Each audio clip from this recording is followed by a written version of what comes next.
El timbre agudo del teléfono cortó de golpe el silencio de la habitación, tan afilado como una cuchillada en plena noche.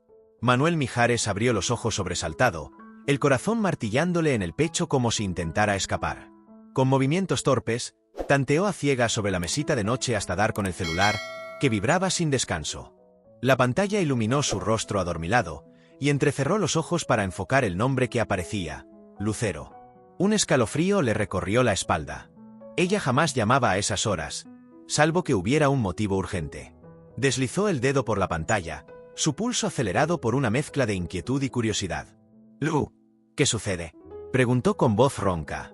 Al otro lado, solo se escuchaban sollozos entrecortados. Aquello lo puso de pie de inmediato, borrando cualquier resto de sueño. Lucero, me estás preocupando. ¿Estás bien? Los niños están bien, Manuel. Perdona por llamarte a esta hora. Su voz sonaba quebrada, irreconocible, como si le hubieran arrancado algo vital. No sabía a quién más acudir. «Sabes que puedes marcarme a cualquier hora», respondió él, intentando sonar firme. Siguió un silencio denso, segundos que se alargaron como si el tiempo hubiera decidido detenerse. Mijares escuchaba su respiración temblorosa, aguardando. «Lo he perdido todo», susurró finalmente. «Todo, por confiar en la persona equivocada». Las palabras se clavaron en él como un peso insoportable. Se levantó de la cama y comenzó a caminar en círculos por la habitación, como si el movimiento pudiera ayudarle a comprender. «¿De qué hablas, Lu? ¿Qué ha pasado? ¿Recuerdas esas inversiones de las que te comenté? Las que parecían seguras». Era una estafa, Manuel. «Algo que llevaban años planeando. Me han dejado prácticamente en la ruina». Mijares sintió el golpe como una bofetada invisible. Conocía bien el esfuerzo que Lucero había puesto en construir su patrimonio. Décadas de disciplina, talento y dedicación a su carrera. Imaginarla así, destrozada, le provocaba un dolor casi físico. «Voy para allá». «No, no es necesario. No está en discusión. Dame 20 minutos». El trayecto hasta la casa de Lucero transcurrió como en una neblina. Mijares mantenía los ojos fijos en la carretera, pero su mente saltaba entre recuerdos y preguntas. Lucero siempre había sido prudente con el dinero, planificadora, casi meticulosa. No encajaba que cayera en una trampa tan burda, salvo que fuera algo realmente sofisticado. Al llegar, notó que la puerta principal estaba entornada. Entró con cautela y la encontró en el sofá, con la mirada perdida en algún punto invisible. Se veía más pequeña, frágil, irreconocible. Ella, que ante las cámaras siempre irradiaba luz, que dominaba cualquier escenario con solo entrar. Ahora parecía la sombra de sí misma. «Lu», susurró mientras se acercaba. Ella levantó la vista, con los ojos hinchados y rojos por el llanto. Un instante después, se derrumbó. Mijares la rodeó con sus brazos, permitiéndole soltar todo ese dolor acumulado. No hicieron falta palabras. El silencio compartido lo decía todo. Tras largos minutos, cuando ella pudo respirar con más calma, comenzó a contarle. Todo había empezado 3 años atrás, cuando su asesor financiero de siempre le presentó a Ernesto Valdivia, un empresario bien conectado en México y Latinoamérica. Valdivia le propuso un fondo de inversión exclusivo, respaldado, o eso decía, por empresas sólidas, con rendimientos moderados pero seguros. Parecía perfecto: diversificar su patrimonio, asegurar el futuro de sus hijos y dedicarse a proyectos artísticos sin presión económica. «Confié ciegamente, Manuel», dijo con amargura. «Revisé los documentos, todo parecía legítimo. Incluso recibí las primeras ganancias puntualmente. Sin saberlo, aquellos pagos iniciales provenían del dinero de otros inversores, dentro de un esquema piramidal. Cuando invirtió más, hipotecando incluso propiedades, el golpe estaba listo para caer. Ayer el banco me llamó, detectaron movimientos extraños. Quise localizar a Valdivia, pero desapareció. Oficina vacía, teléfono desconectado, como si nunca hubiera existido». Mijares escuchó, sintiendo cómo la rabia se mezclaba con impotencia. Lucero no solo había perdido su patrimonio, también la confianza en su propio juicio. «¿Qué voy a hacer ahora?», preguntó ella con la voz quebrada. «Toda mi vida trabajando, y ahora esto. Vamos a solucionarlo, Lu». No estás sola. Ella negó lentamente. «¿No entiendes? No es solo dinero. Es mi reputación. Cuando esto se sepa, nadie te juzgará por ser víctima de un fraude». Ella lo miró con incredulidad. ¿Sabes cómo funciona este medio? Seré la ingenua que perdió todo. Mijares tomó sus manos y la obligó a mirarlo. Eres una de las mujeres más fuertes que conozco. Si no tienes fuerzas ahora, yo te prestaré las mías. Ella tragó saliva, sintiendo una chispa de esperanza. Mijares podía leer en el rostro de Lucero un torbellino de emociones. Vergüenza, desesperación y miedo. Sin embargo, también detectaba un destello, pequeño pero persistente, de la mujer decidida que conocía. ¿Se lo has dicho a los niños?, preguntó con cautela. Ella negó con firmeza. No he tenido valor. ¿Cómo explicarles que la madre que siempre les habló de prudencia cometió el error más grave de su vida? No fue un error, Lu. Fuiste víctima de un estafador profesional. Nuestros hijos te aman incondicionalmente. La mención de José Manuel y Lucerito pareció devolverle algo de fuerza. Ser madre había sido siempre su prioridad, incluso por encima de su carrera. Tienes razón, merecen saberlo.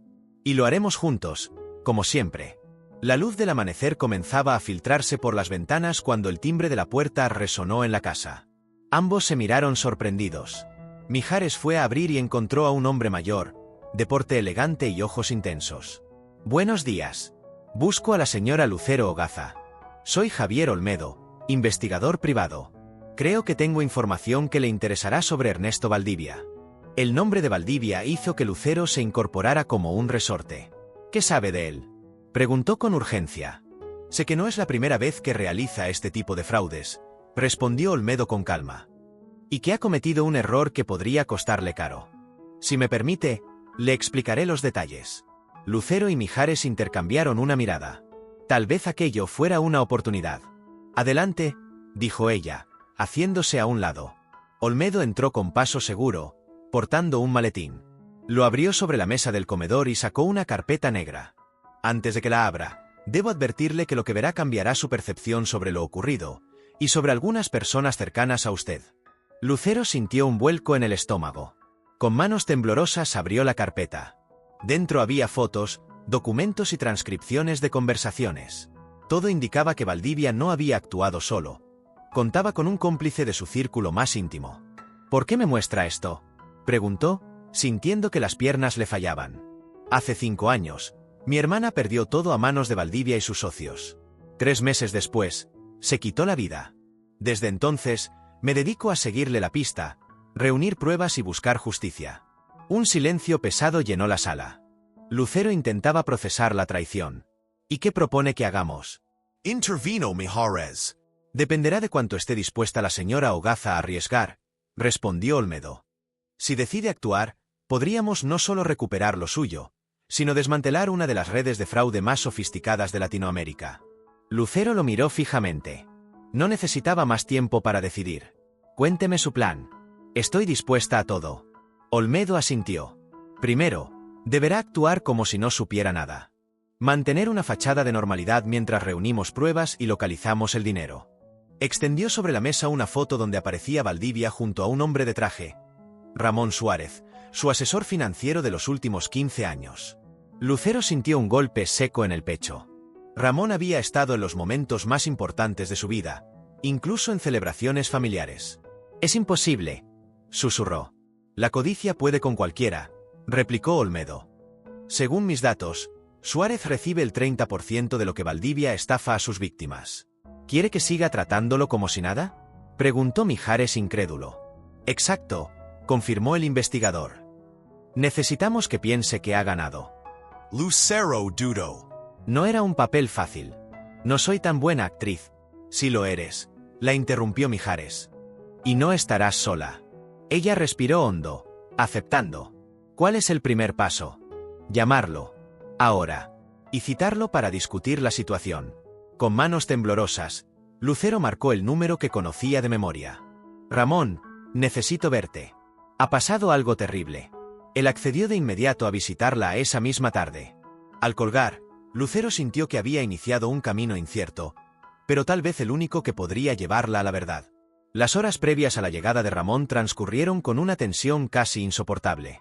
Olmedo se encargó de instalar pequeños dispositivos de grabación ocultos en la sala, explicándole a Lucero qué tipo de preguntas debía hacer para provocar respuestas comprometedoras. Recuerde, señora Ogaza, le advirtió, debe mostrarse vulnerable, abatida. Necesitamos que él se sienta seguro y hable más de lo necesario. Mientras tanto, Mijares realizó discretas llamadas a un abogado especializado en delitos financieros, preparado para actuar si surgía la oportunidad. Lucero se movía por la casa como quien se prepara para una actuación que no desea dar. La mezcla de ansiedad y adrenalina le recordaba los instantes antes de salir al escenario, aunque esta vez el público era un solo hombre, y no precisamente uno amigable. A las 4 en punto sonó el timbre. Lucero intercambió una mirada con Mijares, quien le dedicó un gesto de ánimo antes de que abriera la puerta. Ramón Suárez estaba impecable como siempre. Traje oscuro, corbata perfectamente anudada y un maletín de cuero. Al ver a Mijares, frunció el ceño brevemente antes de forzar una sonrisa. «Manuel, no esperaba encontrarte aquí. No iba a dejar sola a Lucero en un momento así», respondió él, estrechándole la mano con firmeza. «Por supuesto», dijo Ramón, dirigiéndose luego a Lucero. «Me tienes en ascuas. ¿Qué ha pasado?» Ella lo condujo hasta el sofá, mientras Olmedo se retiraba discretamente a una habitación contigua para escuchar. «Es Valdivia», comenzó Lucero, dejando que su voz se quebrara. «Ha desaparecido, y con él, casi todo mi patrimonio». La reacción de Ramón fue impecable. Ojos muy abiertos, gesto de incredulidad y hasta una mano sobre el pecho. «No, no puede ser». Es real. Intervino Mijares. El banco confirmó transferencias a cuentas en el extranjero. Las oficinas están vacías. Ramón se frotó el rostro, aparentando preocupación. «Dios, yo te lo presenté. Me siento responsable». «No es tu culpa», dijo Lucero con amargura fingida. «Tú también confiaste en él, ¿cierto?» «Claro, tenía referencias impecables. Nunca imaginé algo así». Lucero observaba cada parpadeo, cada inflexión de voz, buscando grietas en su fachada. Si no supiera la verdad, habría creído en su inocencia. «He perdido casi todo, Ramón. Las propiedades hipotecadas, mis ahorros», dijo, dejando que las lágrimas asomaran. Él adoptó un aire pensativo. «Debemos actuar rápido. Presentar denuncia, hablar con las autoridades, aunque sería prudente evitar que esto llegue a la prensa». «Ya hemos denunciado esta mañana», informó Mijares. Por un segundo, algo cruzó fugazmente el rostro de Ramón. Tan pronto, tal vez habría sido mejor explorar otras opciones antes de involucrar a la policía. A veces es más efectivo manejarlo en privado. Era la primera señal de lo que Olmedo había anticipado. Intentaría desviar el camino legal. «¿Qué sugieres?», preguntó Lucero con falsa ingenuidad. «Podría contactar con Valdivia. Quizás se pueda negociar una devolución parcial a cambio de no proceder judicialmente». Mijares tuvo que contenerse para no responder con furia. «¿Y si no lo encontramos?», insistió Lucero. Ramón abrió el maletín y desplegó documentos sobre la mesa. «He pensado en alternativas. Aún tienes activos, derechos de tu catálogo, participaciones en productoras, contratos vigentes. Si los manejamos bien, podrás recuperarte». Lucero fingió interés, aunque por dentro hervía. Lo que proponía era poner en sus manos lo poco que quedaba. «Estás muy preparado, casi como si hubieras anticipado esto», comentó. «Es mi trabajo», respondió sin vacilar. «Y no, jamás sospeché nada, salvo alguna señal vaga que no podía confirmar». La conversación se prolongó por casi 2 horas. Ramón ofrecía supuestas soluciones mientras Lucero y Mijares seguían el guión, buscando contradicciones. Cuando por fin se marchó, prometiendo volver con más ideas, Lucero se dejó caer en el sofá, exhausta. «No sé si podré seguir fingiendo», susurró. Olmedo salió de su escondite, satisfecho. «Ha hecho un trabajo excelente. Tenemos material útil, aunque aún no es suficiente. Y lo más importante, necesitamos encontrar el dinero». En ese momento, el timbre sonó otra vez. Los tres se tensaron. Mijares miró por la mirilla, y su expresión cambió por completo. «Son los niños». El corazón de Lucero se aceleró. No estaba preparada para enfrentarlos, no con la tensión y el peso de lo ocurrido todavía sobre sus hombros. Miró rápidamente a Olmedo y luego a los dispositivos de grabación. «No pueden ver esto», dijo en voz baja. «No ahora. Mamá, ¿estás ahí?». Se escuchó la voz de Lucerito desde el otro lado de la puerta. Vimos el auto de papá afuera. Mijares buscó su aprobación con la mirada. Ella suspiró resignada y asintió. Olmedo comenzó a recoger su equipo a toda prisa, asegurándose de que nada comprometedor quedara a la vista. Cuando Mijares abrió la puerta, Sus hijos entraron como una ráfaga de energía juvenil. Abrazaron a su padre y corrieron hacia su madre. ¡Sorpresa!, exclamó Lucerito, dándole un beso en la mejilla. Pasábamos cerca y quisimos verte. La sonrisa de la joven se desvaneció al notar el rostro cansado de Lucero, incluso con sus esfuerzos por disimular. ¿Has estado llorando?, preguntó con preocupación. José Manuel, más serio, miró alternativamente a sus padres y al desconocido que terminaba de guardar cables y dispositivos. ¿Qué está pasando aquí?, inquirió con tono firme. Lucero y Mijares intercambiaron una mirada silenciosa. No podían contarles todo, pero tampoco podían mentir descaradamente.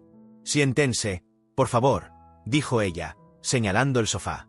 Olmedo aprovechó para despedirse con discreción, prometiendo regresar más tarde. Lucero tomó aire y comenzó. Hemos sido víctimas de un fraude. Alguien en quien confié no era quien parecía. Los rostros de ambos jóvenes pasaron de la incredulidad a la preocupación, y finalmente a una mezcla de tristeza e indignación. ¿Cuánto perdiste?, preguntó José Manuel, siempre directo. Lo suficiente como para tener que replantearnos muchas cosas, respondió con honestidad. Pero estamos trabajando para solucionarlo. ¿Por eso está papá aquí? Intervino Lucerito. ¿Para ayudarte? Así es, confirmó Mijares, colocando una mano sobre su hombro. Tu madre y yo siempre hemos hecho equipo, y esta vez no será diferente. Lucero sintió un nudo de gratitud en la garganta. A pesar de los años separados y de vidas por caminos distintos, en las crisis siempre se encontraban. Hay algo que necesito de ustedes, dijo ella, mirándolos a ambos con seriedad. Quiero que confíen en nosotros y que no comenten esto con nadie. Los jóvenes asintieron, aunque Lucero sabía que las preguntas sin respuesta seguirían rondando en sus mentes. La tarde transcurrió con un intento consciente de mantener la normalidad. Cenaron juntos como en los viejos tiempos, hablando de anécdotas y planes ajenos al problema. Cuando llegó el momento de despedirse, José Manuel y Lucerito insistieron en quedarse para acompañarla, pero ella los convenció de que estaría bien. Apenas se cerró la puerta tras ellos, Lucero se permitió liberar las lágrimas que había contenido. No quiero que se preocupen, dijo entre sollozos. No merecen cargar con esto. Son más fuertes de lo que crees, respondió Mijares. Y más inteligentes. Saben que no les has contado todo. ¿Cómo podría explicarles que fui tan confiada?, murmuró, con un dejo de autocrítica. No es ingenuidad, Lu, replicó él. Es tu manera de ver lo mejor en las personas. Es una virtud, aunque a veces duela. Esas palabras la tocaron profundamente. El timbre del teléfono interrumpió el momento. Era Olmedo. Señora Ogaza, tenemos un problema, dijo sin rodeos. Suárez ha reservado un vuelo para mañana por la noche a las Islas Caimán. Lucero se quedó inmóvil. Las Caimán, un destino habitual para ocultar dinero. ¿Cree que va a reunirse con Valdivia? Es muy probable. Y si lo hace, será más difícil recuperar los fondos. ¿Qué propone? Acelerar el plan. Necesitamos que confiese o que nos lleve hasta Valdivia antes de ese vuelo. Tengo una idea. Intervino Mijares. Es arriesgada, pero podría funcionar.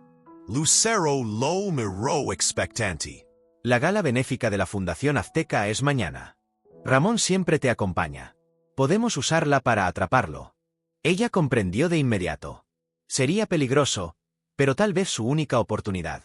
Lucero escuchaba el plan de Mijares con una mezcla de temor y determinación. La idea era simple en teoría. Durante la gala benéfica, conseguiría un momento a solas con Ramón para confrontarlo, mostrarle que conocía su implicación con Valdivia y ofrecerle un trato que en realidad serviría como carnada. El objetivo, que él revelara información clave o llevarlo directo a su cómplice. ¿Por qué ofrecerle una salida?, preguntó Lucero al escuchar la estrategia. ¿Por qué no entregarlo a las autoridades con lo que ya tenemos? Olmedo intervino. Porque las pruebas actuales no bastan para una condena sólida. Además, sin su cooperación, el dinero seguirá fuera de alcance. Ramón es el puente hacia Valdivia. Mijares asentía con seriedad. No se trata de salvarlo, Lu, sino de usarlo. La noche siguiente llegó antes de lo esperado. Lucero estaba en su habitación, frente al espejo, ajustando el vestido esmeralda con detalles plateados que había elegido para la ocasión. Aunque el maquillaje disimulaba las ojeras, quienes la conocían podrían adivinar el insomnio detrás de su mirada. Su teléfono vibró. Era un mensaje breve de Mijares. Todo listo. Olmedo ya está en posición. Lista. Respiró hondo antes de contestar. Sí. No estaba completamente segura, pero ya no había vuelta atrás. El timbre sonó. Ramón Suárez estaba puntual, vestido con un impecable smoking negro. Su sonrisa parecía genuina y sus ojos transmitían preocupación, un disfraz que habría engañado a cualquiera. Lucero, estás radiante, dijo besándola en ambas mejillas. ¿Cómo te sientes? Sobreviviendo, respondió ella con una sonrisa medida. El trayecto al hotel transcurrió en una charla superficial. Comentarios sobre el clima, anécdotas triviales, nada que rozara el tema del fraude. Lucero respondía con frases cortas, fingiendo abatimiento. Al llegar al salón principal, el contraste con su estado emocional fue casi doloroso. Luces brillantes, música en vivo, conversaciones animadas y fotógrafos capturando cada instante. Ella saludó a colegas y conocidos con su habitual profesionalismo, aunque cada gesto le costaba un esfuerzo inmenso. A lo lejos, Mijares observaba discretamente. Habían acordado que él mantendría su distancia durante la primera parte de la velada, interviniendo solo si la situación lo requería. «Necesito un momento», susurró Lucero a Ramón después de casi una hora. «Me siento un poco abrumada». «Por supuesto. ¿Quieres que te acompañe?» «No. Solo necesito aire. Estaré en la terraza».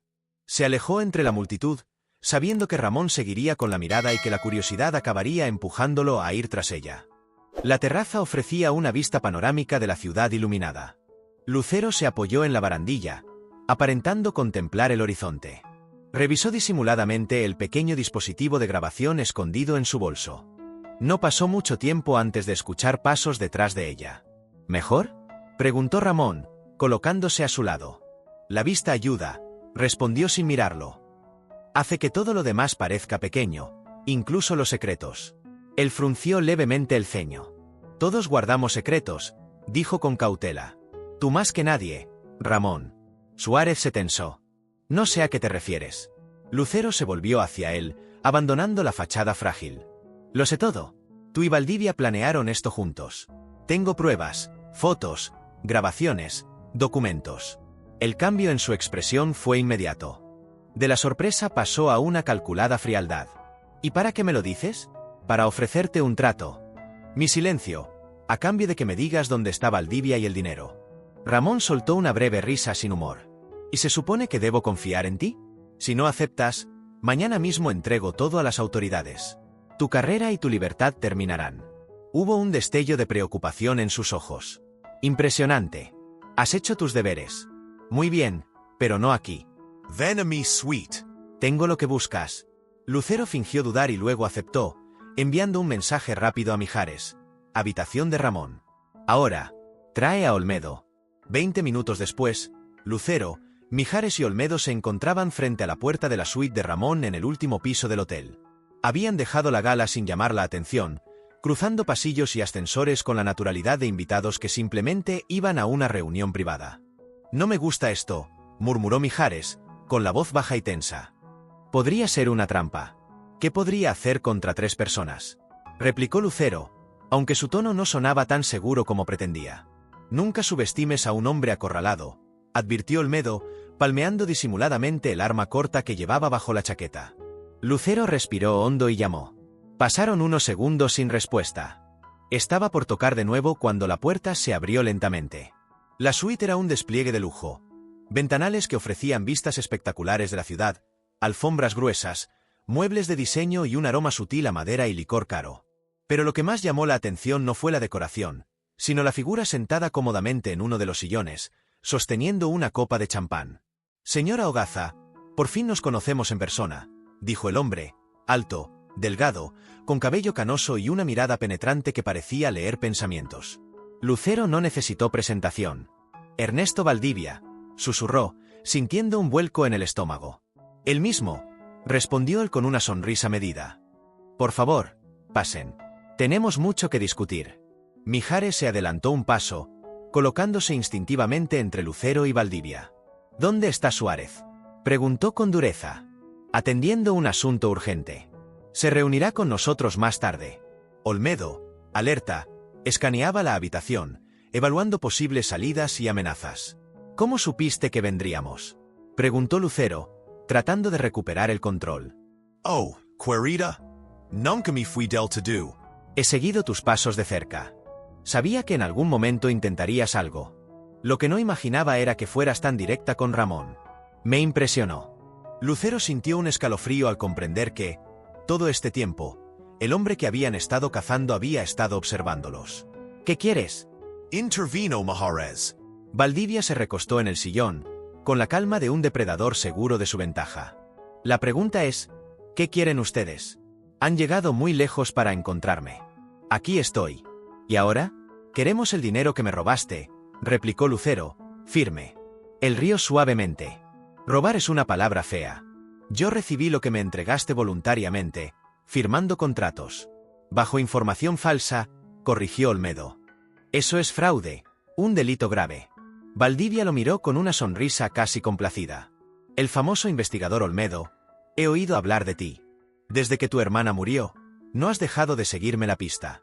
Admirable, aunque inútil. Olmedo apretó los puños, pero Mijares lo contuvo con un gesto. Basta de juegos.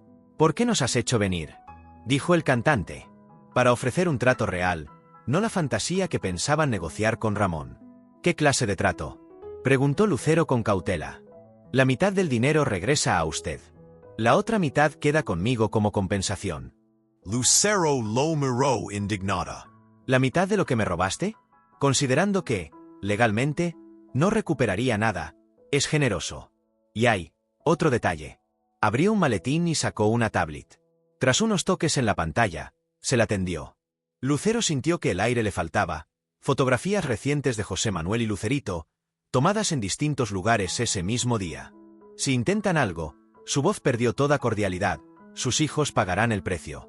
Mijares le arrancó la tablet de las manos, mirando las imágenes con furia. Eres un cobarde, Valdivia. Lucero sintió que todo se derrumbaba. La idea de que sus hijos estuvieran en peligro eclipsaba cualquier otra preocupación. ¿Cómo sé que cumplirás? Preguntó con voz temblorosa. Porque siempre cumplo mis tratos, cuando me conviene.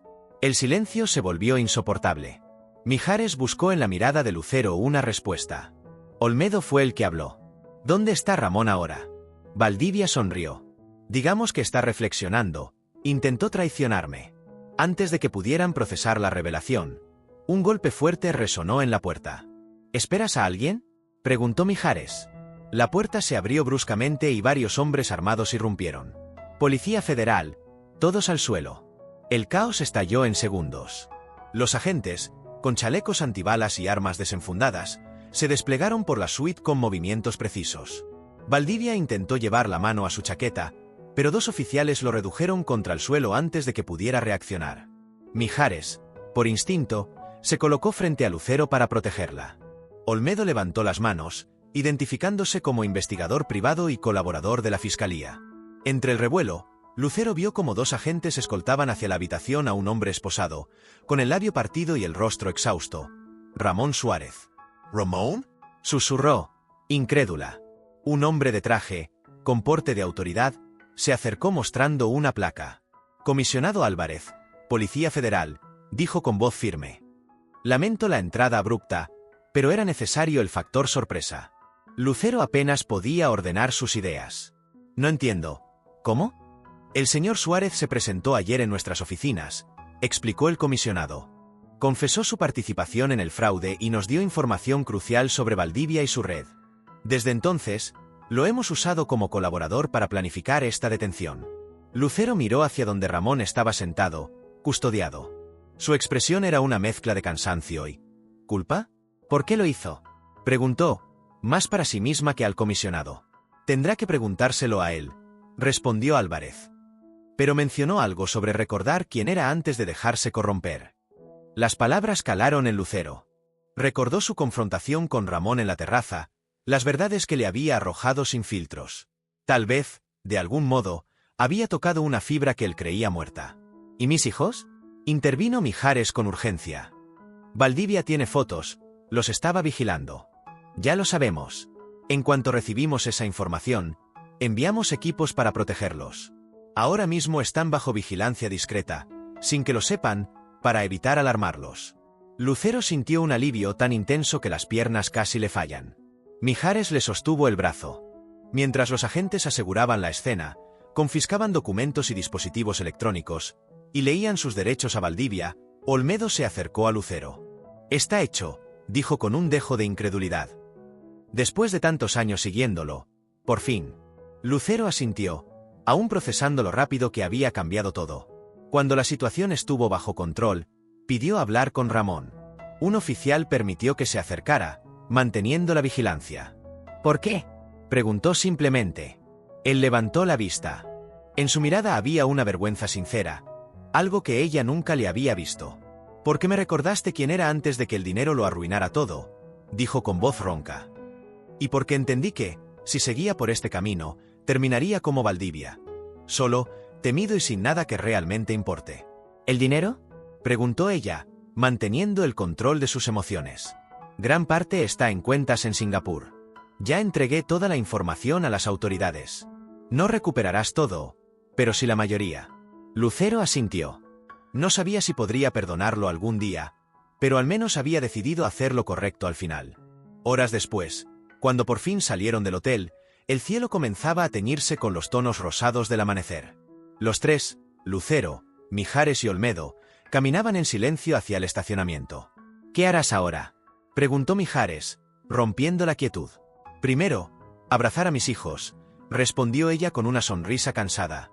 «Después, reconstruir, paso a paso». Él apoyó una mano en su hombro. «No estarás sola». «Lo sé», dijo Lucero, consciente de que, pese a todo, él siempre había estado ahí cuando más lo necesitaba. Olmedo, que hasta entonces no había hablado, dijo con tono sereno: «Mi trabajo aquí ha terminado. Valdivia enfrentará la justicia. Ahora mi hermana podrá descansar». «¿Y tú?», preguntó Lucero. «Hay otros Valdivias allá afuera. Mi labor continúa». Se despidieron con un apretón de manos y la promesa de mantenerse en contacto. Pasaron apenas unos días antes de que la noticia se filtrara a los medios. El fraude millonario, la captura de Ernesto Valdivia y la implicación de Ramón Suárez coparon titulares en periódicos, noticieros y programas de espectáculos. La historia tenía todos los elementos que el público devoraba: traición, dinero, celebridades y justicia.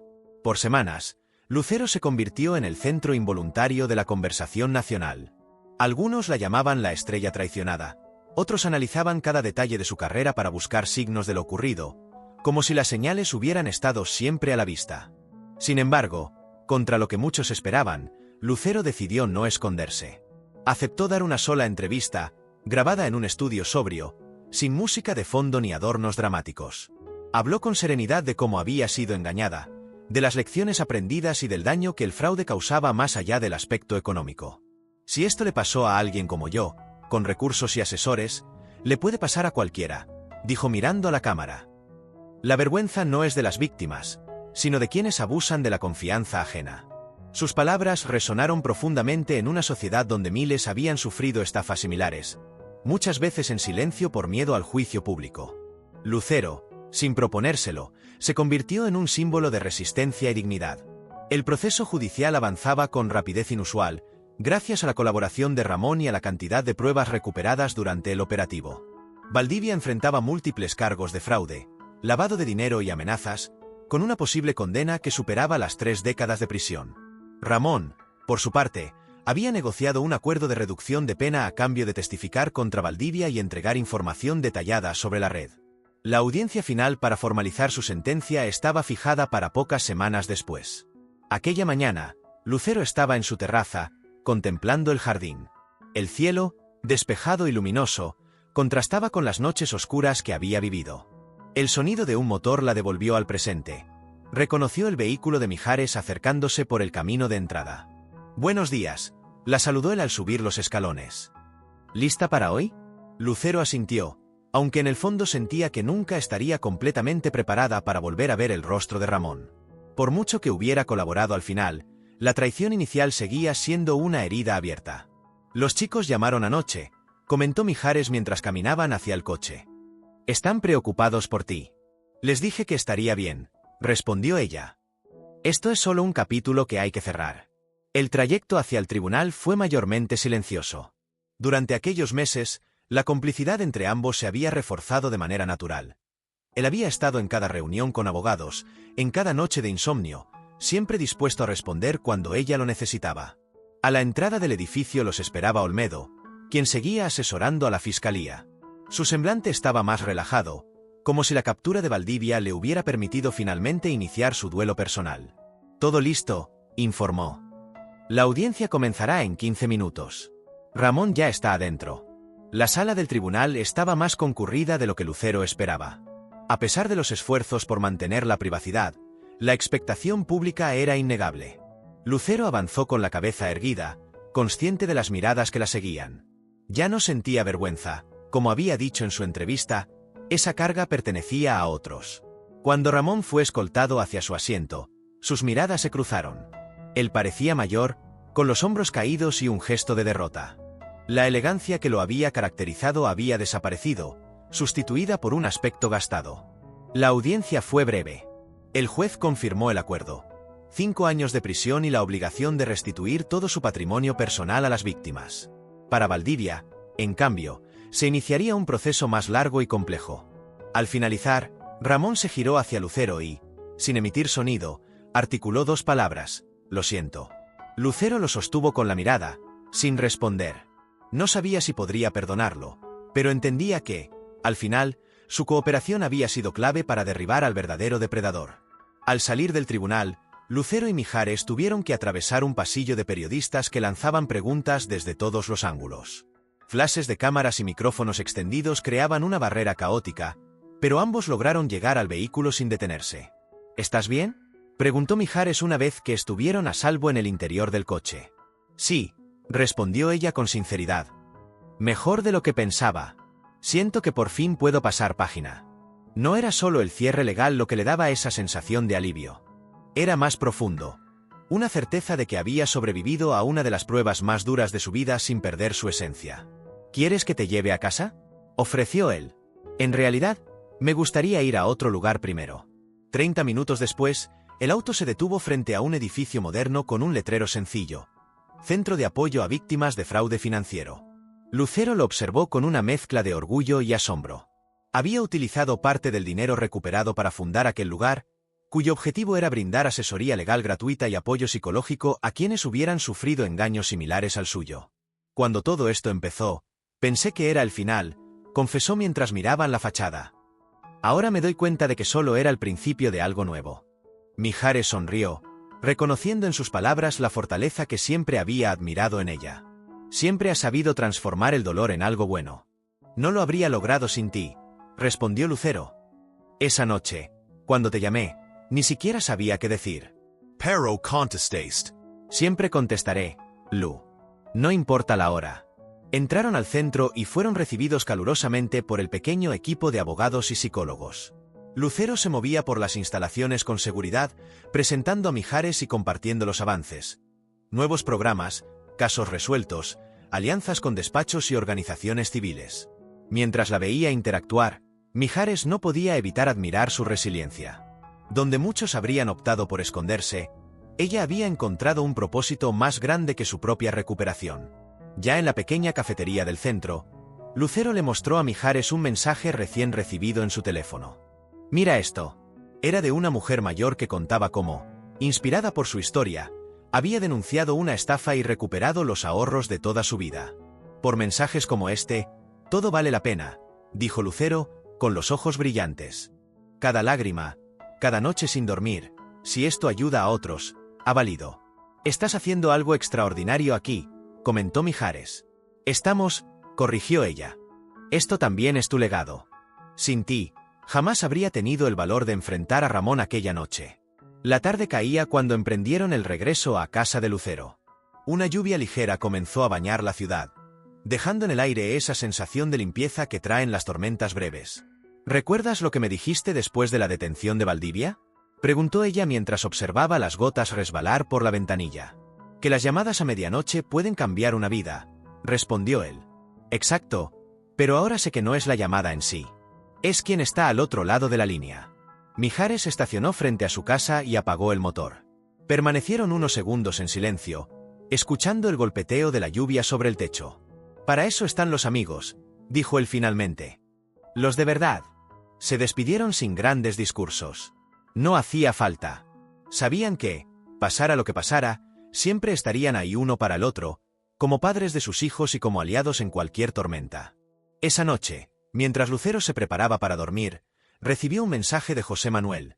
Una foto de él y Lucerito sonriendo, con un texto breve: orgullosos de ti, mamá.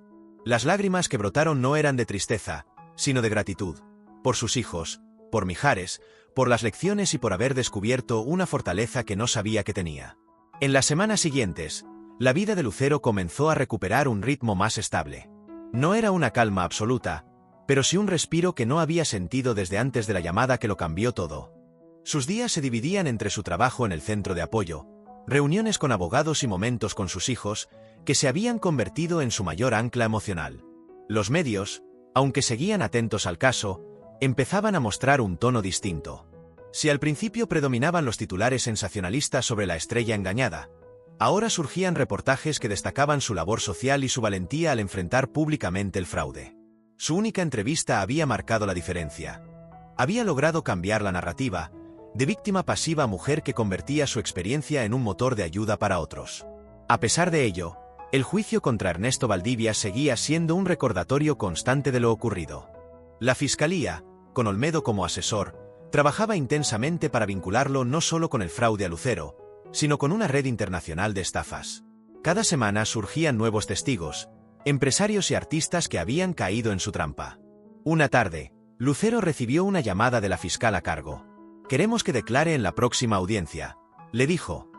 Su testimonio es clave para demostrar el patrón de engaño. Lucero aceptó, aunque sabía que enfrentarse a Valdivia en la corte removería emociones intensas. «Yo estaré contigo», aseguró Mijares al enterarse. Como siempre, el día de la audiencia, el ambiente en la sala era denso. Valdivia estaba allí, vestido impecablemente, con una serenidad que parecía calculada para intimidar. Sus ojos, fríos y evaluadores, se posaron en Lucero apenas entró, pero ella sostuvo su mirada sin bajar la cabeza. Cuando fue su turno de declarar, habló con firmeza, relatando cómo conoció a Valdivia, las promesas que le hizo, las pruebas de que había confiado en él de buena fe y cómo ese engaño había impactado no solo en su economía, sino en su vida personal. «Perdí dinero, sí», dijo mirando directamente al acusado, «pero lo que realmente intentó arrebatarme fue mi fe en las personas. Y eso no lo logró». Al terminar, un murmullo recorrió la sala. La jueza agradeció su testimonio y la dejó retirarse. Afuera, Mijares la abrazó en silencio, transmitiéndole un apoyo más fuerte que cualquier palabra. Los días que siguieron estuvieron llenos de actividad en el centro. Llegaban cada vez más personas buscando orientación, algunas dispuestas a contar sus historias públicamente inspiradas por Lucero. Ella dedicaba horas a escucharlas, convencida de que la primera batalla contra un fraude era romper el silencio y el estigma. Una tarde lluviosa, mientras revisaba documentos en su oficina del centro, recibió la visita inesperada de Olmedo. «Tenemos noticias», anunció con un brillo de satisfacción en los ojos. «Acabamos de localizar una parte importante del dinero en una cuenta vinculada a Valdivia en Luxemburgo». Lucero no pudo evitar sonreír. No se trataba solo de recuperar lo suyo, sino de debilitar al hombre que había causado tanto daño. «¿Es mucho?», preguntó. «Suficiente para compensar a varias víctimas. Y con esto, la Fiscalía tendrá un golpe fuerte para el juicio». La noticia le dio un impulso renovado. Esa noche, al llegar a casa, preparó la cena para José Manuel y Lucerito, algo que no hacía desde hacía semanas. Mientras compartían la mesa, notó cómo sus hijos parecían más relajados, como si poco a poco también ellos estuvieran soltando la tensión acumulada. Lucero comprendió que, aunque el camino hacia la recuperación total sería largo, ya había avanzado más de lo que imaginaba. No se trataba de olvidar, sino de aprender a vivir con lo ocurrido y usarlo para crecer. El juicio contra Ernesto Valdivia había entrado en una fase decisiva. La Fiscalía presentaba pruebas cada vez más sólidas: movimientos bancarios, testimonios de víctimas y grabaciones obtenidas durante el operativo en la suite del hotel. La defensa, sin embargo, no se daba por vencida. Sus abogados intentaban desacreditar a cada testigo, insinuando que todos actuaban movidos por resentimiento o intereses personales. Lucero seguía el proceso de cerca, asistiendo a varias audiencias como observadora. No solo por su propio caso, sino porque sabía que su presencia apoyaba a otras víctimas que habían encontrado el valor de declarar. Una mañana, Olmedo la llamó con un tono que mezclaba sorpresa y cautela. «Acaba de aparecer un testigo que no esperábamos», le informó. y podría cambiar el rumbo del juicio. ¿Quién? Un antiguo socio de Valdivia. Dice que tiene información sobre operaciones que el acusado intentó ocultar incluso a su propia red. Lucero frunció el ceño. ¿Y por qué se presenta justo ahora? Según él, Valdivia también lo traicionó. Y al parecer, tiene documentos para probarlo. La siguiente audiencia fue distinta. En la sala, se respiraba una tensión inusual. Los murmullos se apagaron cuando un hombre alto, de mediana edad, entró acompañado por 2 agentes. Su aspecto era sobrio, pero sus ojos delataban un peso de años de secretos guardados. Bajo juramento, dijo llamarse Julián Serrano y haber trabajado como asesor legal de Valdivia durante casi una década. Con voz firme, comenzó a detallar maniobras financieras que el acusado había ejecutado en paraísos fiscales, algunas desconocidas incluso por la fiscalía. Tenía una red de testaferros que incluía a personas de su círculo íntimo y de fuera del país, explicó. Pero en los últimos años, su paranoia lo llevó a aislarse y a desconfiar incluso de sus colaboradores más cercanos. Fue entonces cuando empezó a cometer errores. Serrano presentó copias de transferencias y registros de reuniones que conectaban directamente a Valdivia con cuentas cifradas en distintos territorios. El juez permitió que se incorporaran como prueba, a pesar de las protestas de la defensa. Lucero observaba cada gesto de Valdivia. Por primera vez desde que lo conocía, su seguridad parecía resquebrajarse. No era evidente para todos, pero ella detectó un leve tic en su mandíbula y una mirada que evitaba fijarse en el testigo. En un receso, Lucero se acercó a Olmedo. ¿Podemos confiar en este hombre?, preguntó en voz baja. Por ahora, parece que sí. Ya hemos verificado parte de lo que entregó y coincide con información que teníamos. Pero hay que ser cautelosos. La tarde se tornó aún más intensa cuando Serrano mencionó algo que hizo que Lucero se erizara. Entre las propiedades adquiridas con dinero ilícito, hay una villa en la costa mexicana que Valdivia utilizaba para reuniones privadas. Allí se firmaron acuerdos clave con algunos de sus cómplices, incluyendo a Ramón Suárez. El nombre de Ramón hizo que la sala se llenara de murmullos. La defensa intentó objetar, pero el juez permitió que el tema se desarrollara, recordando que Suárez ya había sido condenado y su testimonio formaba parte del expediente. Para Lucero, escuchar de nuevo la conexión directa entre ambos era un recordatorio doloroso, pero también un refuerzo de que había tomado las decisiones correctas al enfrentar a Ramón y colaborar con la policía. Al final de la jornada, el juez ordenó una investigación complementaria sobre las propiedades mencionadas, lo que podía abrir una nueva vía para recuperar fondos. De camino a casa, Mijares la observó en silencio antes de preguntar. ¿Estás bien? Sí, respondió ella tras una pausa. Creo que esta vez estamos más cerca que nunca de cerrarle todas las salidas. Y aunque sabía que el juicio aún no había terminado, por primera vez sintió que Valdivia empezaba a perder el control del tablero que siempre había manejado a su favor. El día después del testimonio de Julián Serrano, Lucero estaba en el centro de apoyo revisando casos cuando recibió una llamada inusual. El número no estaba registrado, pero su intuición le dijo que no era cualquiera. Contestó con cautela. «¿Señora Hogaza?», dijo una voz masculina, formal. «Hablo en representación del equipo legal de Ernesto Valdivia». Lucero se tensó de inmediato. «No tengo nada que hablar con ustedes. Comprendo su postura, pero le ruego que escuche. Nuestro cliente desea hacerle una propuesta». Estuvo a punto de colgar, pero la curiosidad pudo más. «Tiene 2 minutos», advirtió. Valdivia está dispuesto a transferirle una suma importante de dinero, mucho mayor a la que la fiscalía probablemente pueda recuperar, a cambio de que retire ciertos testimonios y declaraciones públicas. Lucero apretó el teléfono contra la oreja. ¿Me está proponiendo que me venda? Lo llamamos un acuerdo de compensación. Todos saldrían beneficiados. Menos la justicia, replicó ella, con un tono que cortó la conversación. Colgó sin esperar respuesta. Se quedó mirando la pantalla del móvil, sintiendo una mezcla de indignación y asco. No le sorprendía que Valdivia intentara un último movimiento para manipular la situación, pero subestimaba su determinación. Poco después, llamó a Olmedo para informarle. Era de esperarse, dijo él con calma. Es su estilo, buscar una grieta para colarse. No citas, Lucero. Con lo que tenemos, está más acorralado que nunca. Esa tarde, en la audiencia, la defensa de Valdivia intentó desacreditar a Serrano, insinuando que su testimonio respondía a una venganza personal. Sin embargo, la fiscalía presentó documentos que confirmaban varios de los datos que él había aportado, debilitando la estrategia de los abogados. Lucero, sentada en la segunda fila, Percibía la incomodidad creciente del acusado. Aunque mantenía su porte, sus manos se movían con una inquietud que no había mostrado antes. Durante el receso, Mijares se le acercó con un café. Parece que lo tienen contra las cuerdas. No me fío hasta escuchar la sentencia, respondió ella, aceptando el vaso. Ese hombre siempre encuentra una manera de escapar. No esta vez, dijo Mijares con convicción. No mientras tú y tantas personas hayan decidido enfrentarlo. Al reanudarse la sesión, la fiscalía presentó pruebas provenientes de la villa en la costa que Serrano había mencionado. Fotografías, registros de entrada y salida, e incluso contratos firmados durante reuniones privadas. Entre los documentos apareció un listado parcial de inversiones vinculadas a empresas fantasma, varias de las cuales habían sido cerradas en los últimos meses. El juez autorizó la incautación inmediata de la propiedad, lo que provocó un murmullo en la sala. La defensa solicitó tiempo para revisar la validez de las pruebas, pero el magistrado fue tajante. El juicio continuaría sin pausas innecesarias. Esa noche, en casa, Lucero cenó con sus hijos. José Manuel y Lucerito se mostraban más tranquilos que en meses. Ella no les daba detalles del juicio, pero el ambiente en el hogar había cambiado. El miedo constante se estaba disipando. «Mamá», dijo Lucerito mientras recogían la mesa, «cuando todo esto termine, ¿podemos irnos unos días a la playa?» Lucero sonrió. «Claro que sí. Nos merecemos un descanso». Después de que se retiraran a sus habitaciones, se quedó sola en la cocina, reflexionando.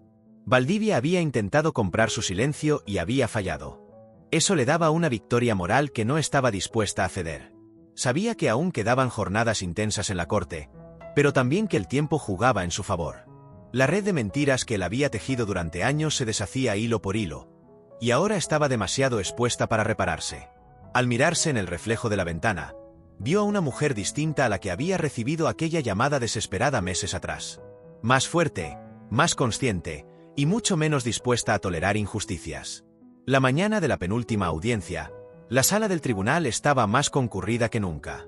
Periodistas, curiosos y algunas de las víctimas llenaban cada asiento disponible.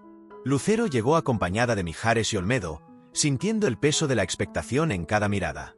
Valdivia entró escoltado por 2 agentes, impecablemente vestido como siempre, pero con un gesto más endurecido. Sus abogados revisaban papeles a toda prisa, intercambiando susurros.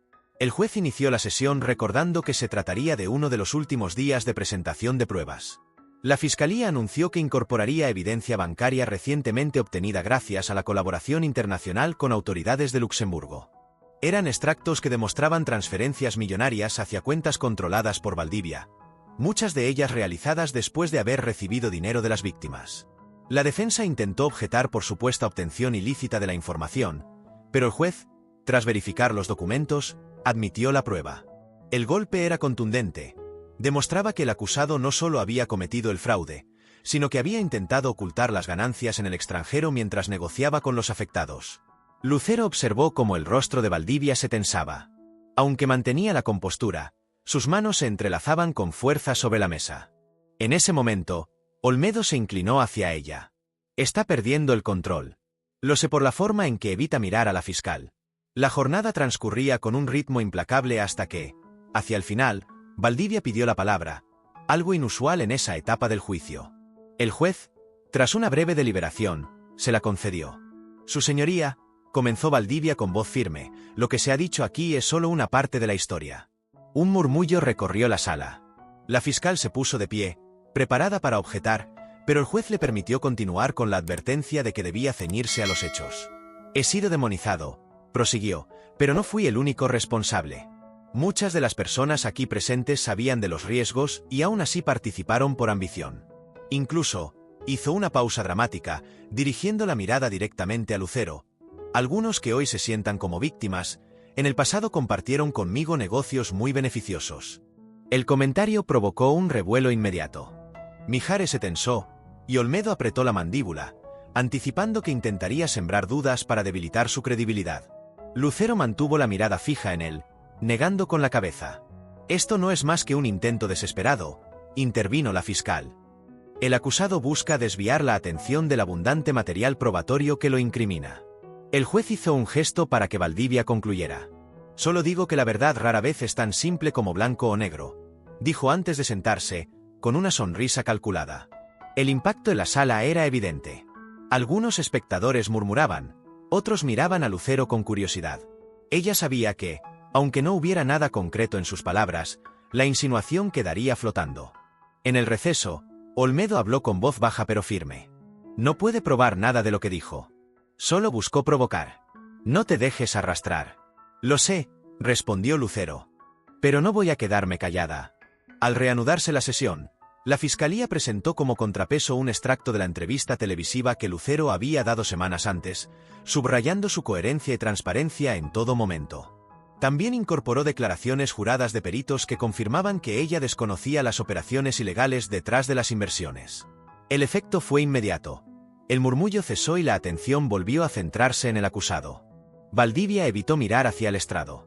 Al concluir la audiencia, el juez anunció que la próxima sería la última antes de dictar sentencia. Fuera del tribunal, mientras la prensa esperaba declaraciones, Lucero se limitó a decir: «Confío en la justicia. Y no voy a permitir que nadie manipule la verdad».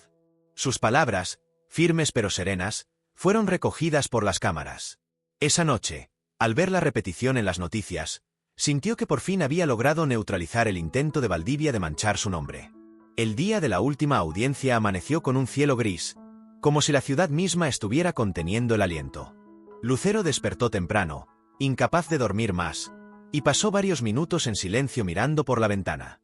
Ese sería el cierre de un capítulo que había consumido meses de su vida, y aunque sabía que la herida no se cerraría del todo, necesitaba escuchar la sentencia para poder seguir adelante.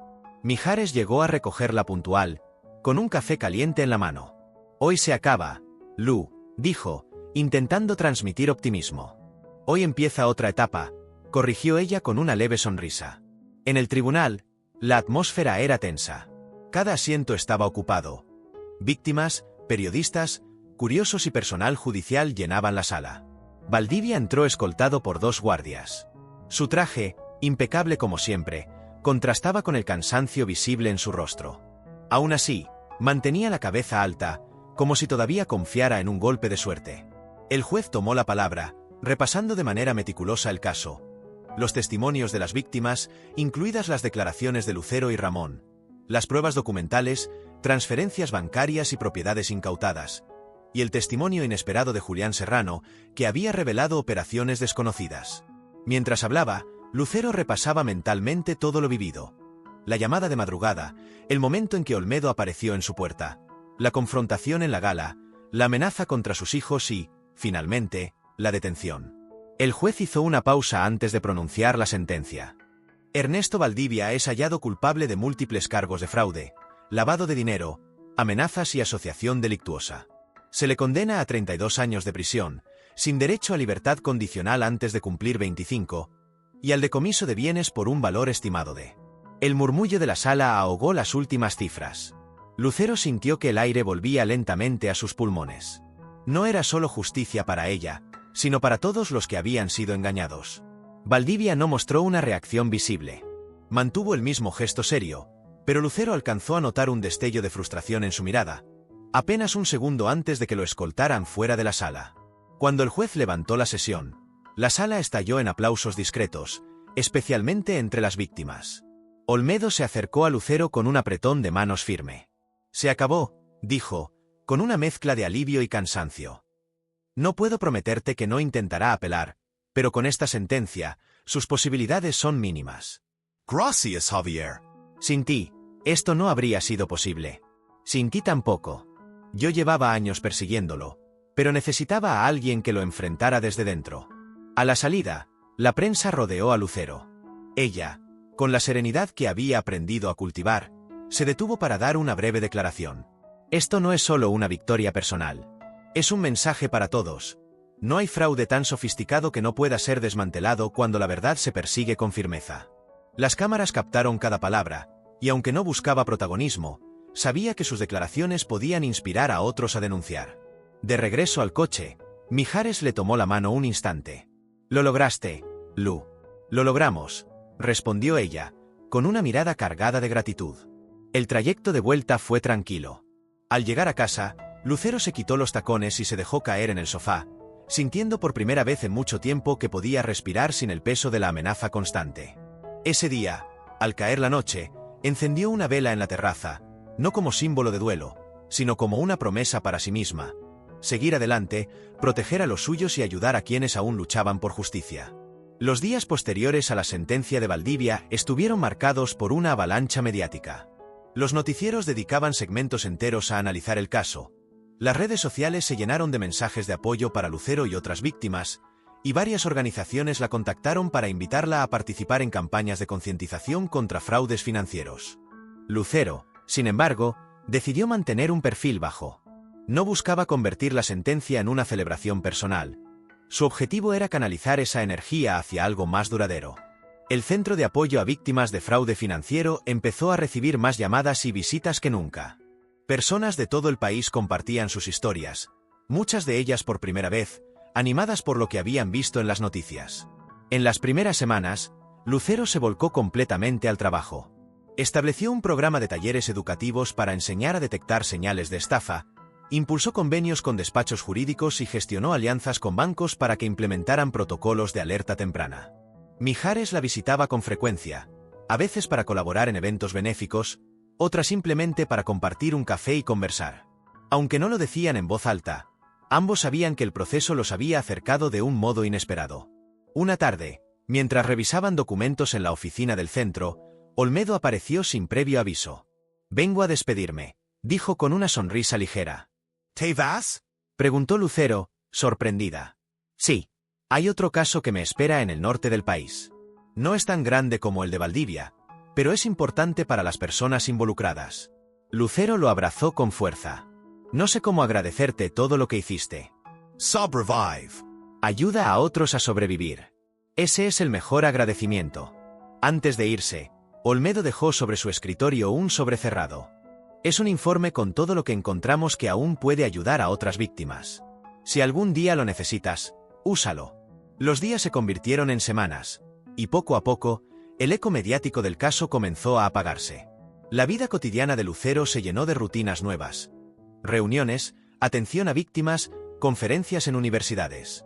Sin embargo, cada vez que alguien la reconocía en la calle y le agradecía por inspirarlo a denunciar, sentía que todo el sufrimiento había tenido un sentido. Una mañana, recibió un correo de la Fiscalía informando que el decomiso de bienes de Valdivia había comenzado a distribuirse entre las víctimas. No era la cantidad total perdida, pero sí un alivio significativo para muchas familias. Lucero destinó su parte íntegra al centro, convencida de que allí tendría un impacto mayor. En casa, sus hijos también parecían más tranquilos. José Manuel había retomado un proyecto universitario que había dejado en pausa por la tensión familiar, y Lucerito se preparaba para audicionar en una obra de teatro. Verlos retomar sus sueños era para Lucero la señal más clara de que la tormenta había pasado. Una noche, mientras cerraba la oficina del centro, Mijares llegó con una propuesta inesperada.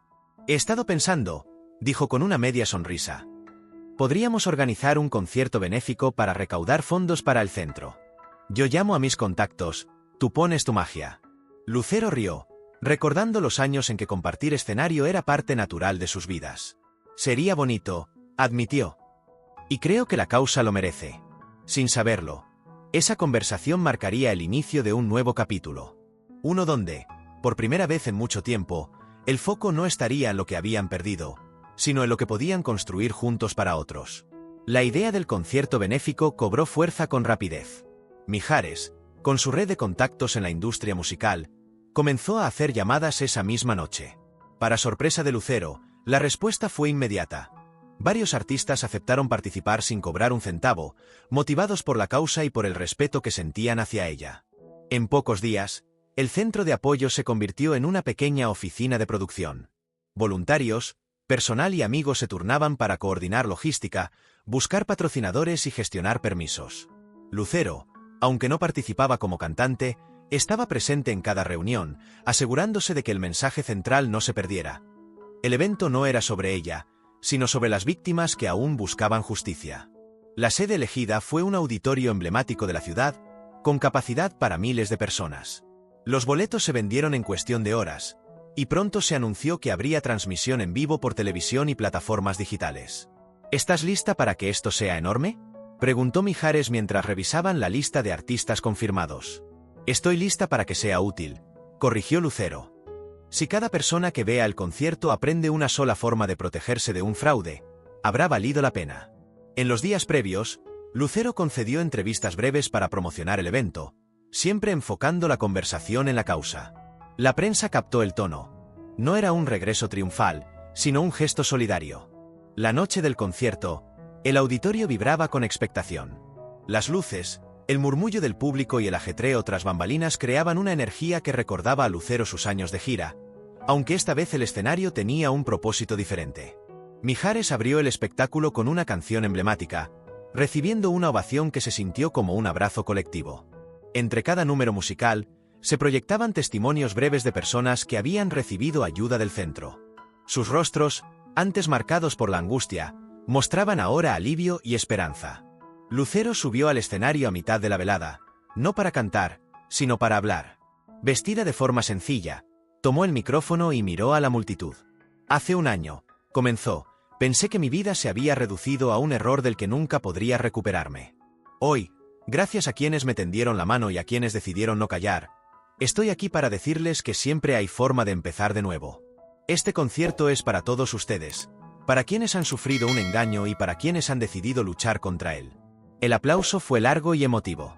Mijares se acercó para tomar su mano y juntos agradecieron a los asistentes. La segunda parte del evento estuvo marcada por colaboraciones únicas entre artistas, mezclando géneros y estilos. Hubo risas, lágrimas y momentos de profunda conexión con el público.